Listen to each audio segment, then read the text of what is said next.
looking at the present, a lot of people are saying, well, the future isn't so clear it's going to be good. I mean, there's a lot of research shown that people are kind of feeling probably shocked and a little bit apprehensive about the future right now.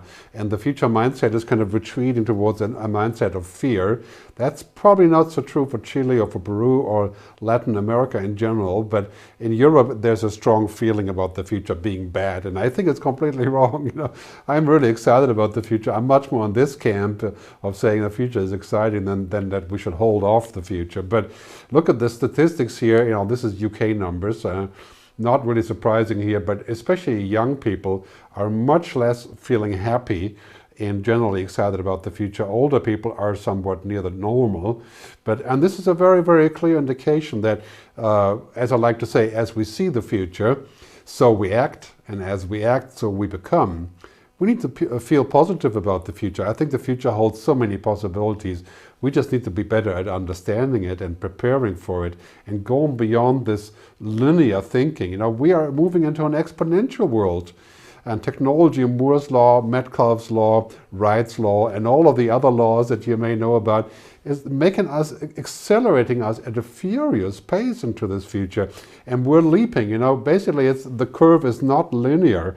The curve is jumping. It's 1, 2, 4, 8, 16. And 1, 2, 3 is almost the same than 1, 2, 4. But after 4, it's 8, 16, 32. It's exponential. 30x around the world when I go exponentially. 30x linear is just out to the street. Very hard to understand, when this, of course, is what computers do. Humans are not exponential. We are more linear, organic, biological. But we really need to work on our mindset. And this is the best picture I've been using roughly for 10 years about the future mindset, is paying attention to what's happening around us. Of course, it's an old radar detection device from World War I. But really, we have to understand what goes on. We have to be able to observe and to listen. And when we listen, we can find things, and then we have to interpret them, and we have to imagine them. That is the future mindset that's going to be crucial, whether you're a student at the university or an executive at Entel or any other company for that matter, because the world is changing fast. And it's much faster than we thought. We thought the future, like climate change issues, would arrive eventually, but they're here now. And I would say the future is better than we think, because when you watch the news, it can be pretty dark, but we have so many good things going that we can develop to build a really powerful future. So he's two seemingly opposing statements. The future is better than we think, and the other one is that business as usual is dead or dying. Look at the media business, completely changed.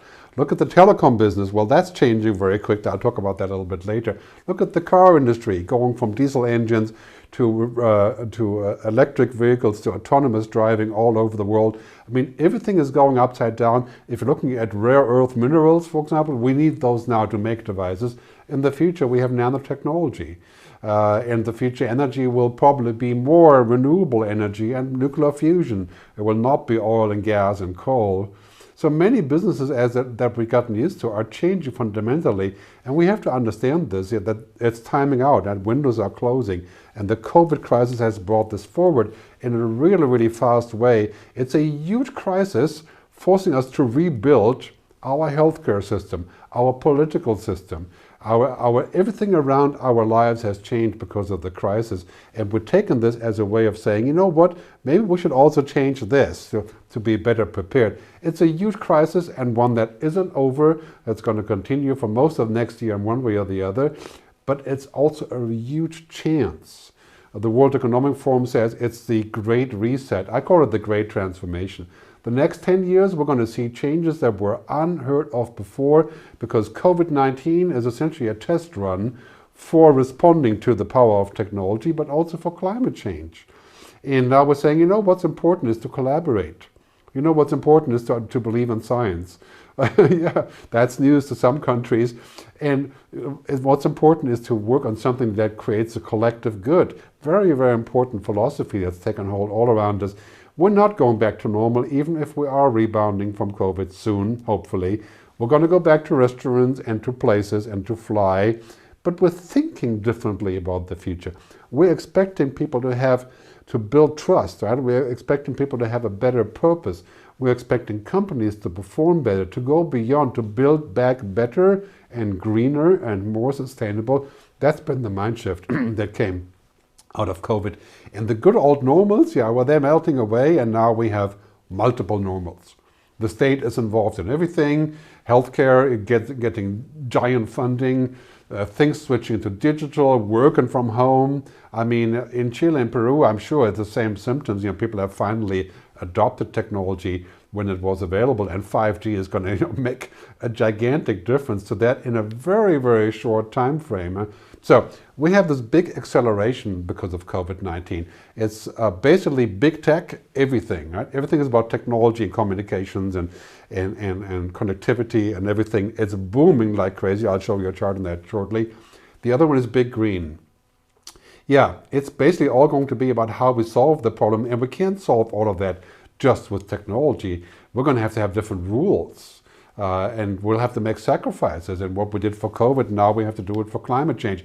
Very big opportunity to shift money, and ultimately big policy and big human. We could say maybe big state in some cases. Right? We're going to need to have a lot more wise governance to get to that goal of global well-being.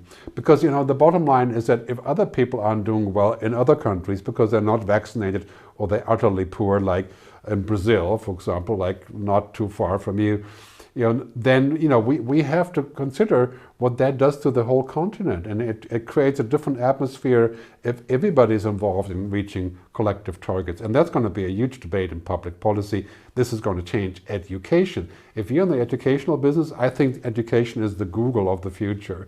There's bound to be a company that runs education virtually and otherwise using technology in entirely different ways. Suffice to say, however, I think that the personal contact in education will remain crucial, just like it will remain so at work. So 3 things I want to talk about: digitization, turning things into digital environments and digitizing and automating and so on. And the other one is, of course, decarbonization, which is utterly crucial and coming to us at fast, furious pace. And the last one is reformation, right? Is the idea of reforming our society in the sense really like the Renaissance, you could say. That's happening all around us, and we're moving into a world where all these things are going to be busy in the next 10 years. That is a fundamentally changing decade at a furious pace, and you better get ready for this because it isn't going to let up, it isn't going to slow down. We're going to see technological leaps, exponential change all over. Basically warp drive. If you see in Star Trek, you hit the button and it goes warp drive into the future, into a different space. And that's going to be absolutely everywhere. Look at the statistics here for how quickly have people picked up. Many people say that basically in the last 18 months we've had more change than the previous 10 years. E-commerce, remote working, telemedicine, remote learning, online entertainment. Of course, the digital divide is a huge issue here, especially in South America, for example. But that is quickly closing. In my view, 5G is going to help with that a lot when we put the right policies in place. But hey, people are getting used to remote everything, to learning everything from anywhere, to buy things everywhere, to find entertainment online. I mean, look at this chart here, basically saying, okay, here we're going into a future where all these things that were kind of nascent before, computer, internet, now it's all exploding with just a few really amazing things: energy storage, robotics, automation, blockchain, of course. Basically the biggest technological transformation in human history.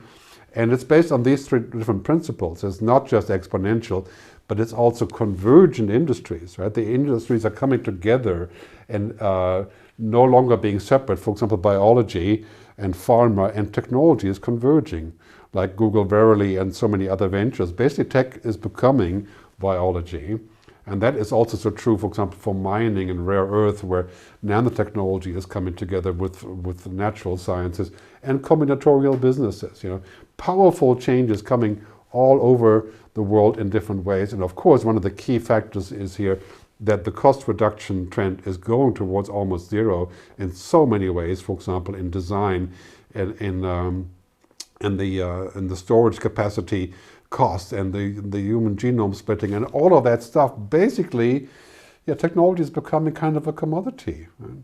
And I think that's also so true for connectivity. So a company like ENTEL, a telecom company, ICT company, connectivity company needs to have other business model, needs to transcend the concept of just using connectivity as a business model, which has worked well for a while, but we're going to the future, Blade Runner-like, right, where science fiction is becoming science fact. We're going to the future where robots are the new normal, like there's the Amazon robot, the new one, the Alexa robot. I mean, kind of a bizarre thing, but hey, should give it a try and see what it does. And robots serving people in bars, a sushi restaurant with the automated robot. Yeah, that was all this kind of science fiction. That's really happening, and it's really coming towards us at blinding pace, exponential change. 80 to 90% of the world will be connected in 2030. And that means basically at low cost and being able to use virtual reality everywhere and remote studying, the total conversions of online and offline, like we already have in many industrialized countries, like in Japan and Korea, where we can live in both worlds in parallel. And that is going to be quite stressful sometimes. And a sustainability revolution, a total reset of every business to be circular and sustainable and to end the fossil fuel economy. That's already happening with coal and all of the global subsidy of the $6 trillion that are put into fossil fuel subsidy for fuel, for example. That will shift to renewable energy.